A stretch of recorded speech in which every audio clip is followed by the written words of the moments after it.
سلام دوستان، موسوی هستم. امروز یک بورد کولر آبی برامون آوردن. کنترل از راه دور هست. با ایراد اینکه دستگاه روشن میشه ولی اصلا هیچ کدوم از عملکرداش عمل نمیکنه. پمپو میزنن، موتور رو میزنن و سرعت کم و زیاد رو میزنن، هیچ کدومش کار نمیکنه. خب میریم خودمون یک تستی بکنیم ببینیم آیا به همین صورت هست یا نه. صدای رله ها رو ببینیم میاد اصلا یا نه. خب دستگاه رو به لامپ تست باید بزنیم. پشت این قسمت سیمای ورودی و خروجیش هست. آبی ما نول دستگاهمون هست. خود قرمزمون هم میشه فاز مربوطه. سبز میشه پمپ و سیاه و قهوه‌ای هم میشه دور کند و تند. خب دستگاه رو به لامپ تست میزنم و فقط حواستون باشه که باید مواظب باشین که دستگاه به هیچ وجه اتصالی نکنه.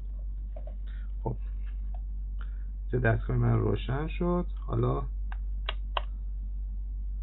بزنیم با کنترل بزنم که کامل متوجه بشه. خب یه بار خاموش میکنم، دوباره روشن میکنم. مثلا صدای این پمپش، موتور، اصلا صدای هیچ رله‌ای از داخل این دستگاه نمیاد.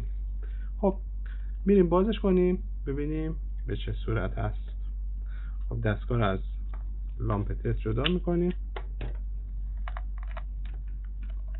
خب مدل دستگاه ها از این قسمت جلو چند تا خار داره، با احتیاط هم باز کن که دچار شکستگی نشه.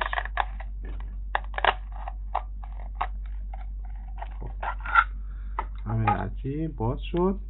خب نگاه کنید تغذیه این مدل دستگاه ها خازنی هست.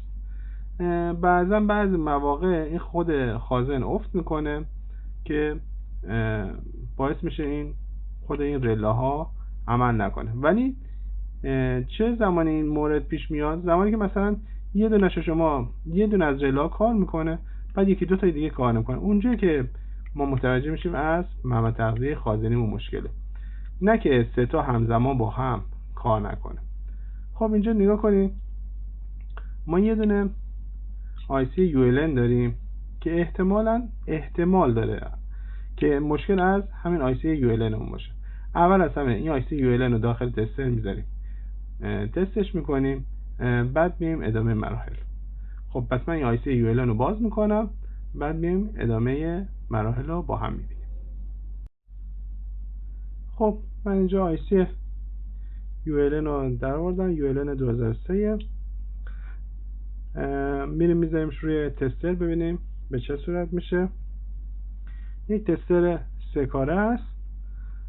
خودتون هم میتونین این تست IC ULN رو بسازین، خیلی ساده است، یا چیز خاصی نداره. میریم برای تستش. اینجا برق مربوطش 5 ولت من میزنم. نگاه کنین خونه های فقط 1 و 2 و خونه آخرش روشنه، 7ش روشنه، بقیه خونه هاش سوخته و روشن است. اینم یک شماره 3 کمزور روشنه.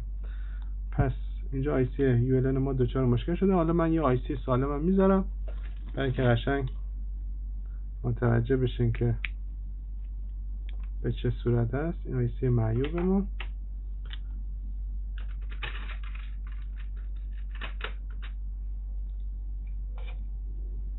خب اینم یک IC ULN 9. خب داخل تستر میذارم، تغذیهش رو وصل میکنم و میبینین که اینجا هر 7 خونه برای من روشن شد. خب اینجا این IC ULN کاملا سالمه. حالا برای که کار با این تسترها رو هم متوجه بشیم من این آزمایش رو براتون انجام دادم.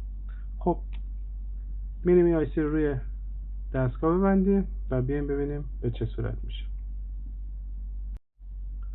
خب ULN رو من جا زدم، دستگاه رو بستم که یه وقت اتصالی چیزی نکنه.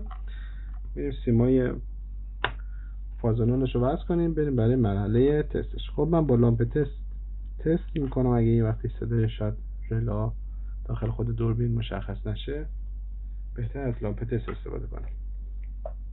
خب نولمون اینجا بین سیما و مشترک هست، فاز میره به قسمت پشت رلا. خب من اینجا یکی از این خروجی ها رو وصل میکنم به خود دستگاه. باید حواستون باشه اتصالی چیزی نکنه. اینم لامپمون. خب دستگاهرم به برق میزنم. خب دستگاه روشن میکنم.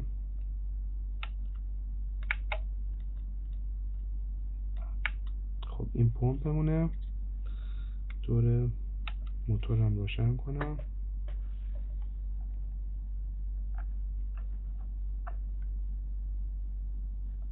موتور. خب هم پمپ هم موتورمون توی مدار است. اینجا دستگاه ما کاملا درست شد و فقط با تعویض یه دونه آیسی ULL. امیدوارم از دیدن کلیپ لذت برده باشید. لایک فراموش نشه. تا یک کلیپ آموزشی دیگه شما رو به خدای معنا میسپارم. خدایا رو نگهدار.